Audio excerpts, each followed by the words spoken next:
detox laager andis mulle ikka väga palju, et muidugi need supermahad puhastavad keha ja meelt, aga kõik need tegevused, mis siin toimusid ja see grupi energia nende lahedate inimestega ikka väga palju avas mind vaimselt, sellise tohutu power'i andis, et nüüd minna koju ja igasuguste asjadega tegelema kohe hakata ja kõik kui on mingisugused sesipuntraid elus, siis kohe sellega tegelema ja ma tean, et ma saan kõigega hakkama ja selline tohutu power tuli sisse ja kõik need tegevused, mis siin on nii lahedad, et kõik tantsimised ja et super lõbus on see ka.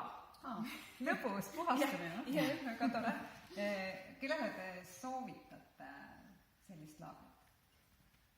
Kellele soovitaks sellist laagrit on kindlasti nendele, kes tahavadki oma ellu tuua, ütleme, kas toitumisharjumusi muuta või siis keha puhastada või omal olemist kergemaks saada või lihtsalt võtta aega iseenda jaoks ja samas nautida siis sellises ilusas puhtas looduses olemist koos sellise toetava seltskonnaga, nii et ütleme põhimõtteliselt igaühele võiks see sobida.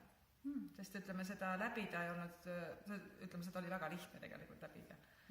Nii et väga tore kogemus, nii et kõik võiksid selle korra ära proovida ja siis ilmselt tulevad veel.